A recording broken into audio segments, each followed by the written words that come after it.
Bienvenue dans Bloody Christmas, le hors-série spéciale fête de fin d'année des Minutes de l'Horreur.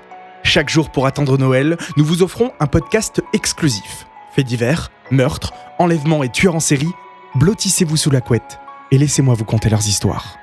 Aujourd'hui épisode 13, zoom sur Alice Blunden, la femme enterrée vivante 2 fois.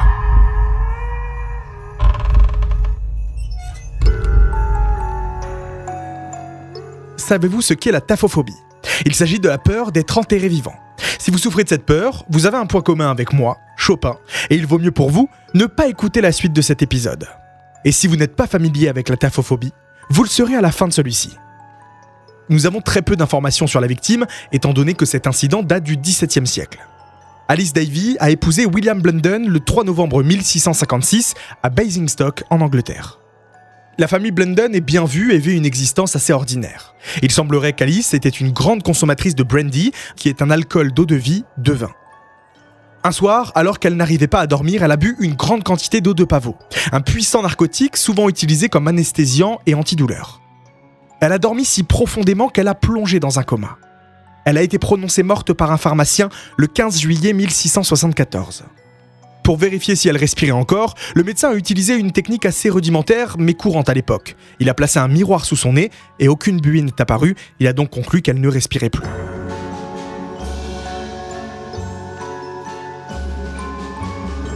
Son mari était en déplacement à Londres et a demandé à ce qu'on attende son retour pour l'enterrement.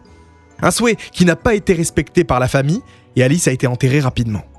À l'époque, il n'y avait pas de chambre froide pour conserver les corps et avec la chaleur de l'été, ils avaient peur que la putréfaction soit trop avancée jusqu'au retour de son mari. Alice était une femme bien en point et le cercueil était presque trop petit pour son corps. Quelques jours plus tard, des enfants qui jouaient près du cimetière ont entendu des cris et sont allés chercher des adultes. Personne ne les a crus et c'est seulement le lendemain que quelqu'un est allé au cimetière. Les cris avaient cessé à leur arrivée, mais ils ont quand même décidé d'ouvrir le cercueil d'où provenaient ces cris. Dans celui-ci, le corps d'Alice, il était couvert de bleu et de marques qu'elle s'était sûrement faites toute seule en essayant de sortir. Il a été conclu qu'elle s'était sûrement évanouie et morte de fatigue. Ils ont donc refermé le cercueil et décidé d'attendre que le médecin légiste vienne le lendemain pour lui montrer.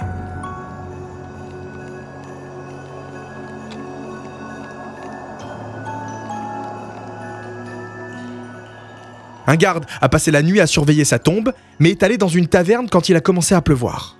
Quand ils ont réouvert le cercueil le lendemain, Alice avait déchiqueté la doublure en tissu du cercueil, s'était griffée partout et avait la bouche en sang.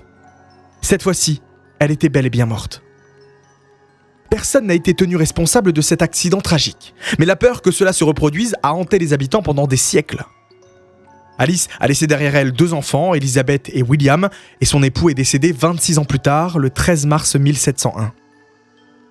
La municipalité a décidé de placer une plaque commémorative en son honneur qu'on peut toujours voir aujourd'hui. Il y est écrit dessus « Madame Blunden, épouse de William Blunden, a été enterrée vivante dans ce cimetière en juillet 1674. Le Parlement a condamné la ville à une amende pour négligence. » Rendez-vous tout de suite. L'épisode suivant est déjà sorti pour ouvrir donc une nouvelle case de votre calendrier de l'Avent et découvrir une nouvelle histoire. Tous ces podcasts sont disponibles en vidéo sur mon compte TikTok, @lucas_foy. En attendant, prenez soin de vous et ne faites confiance à personne, même pas au Père Noël.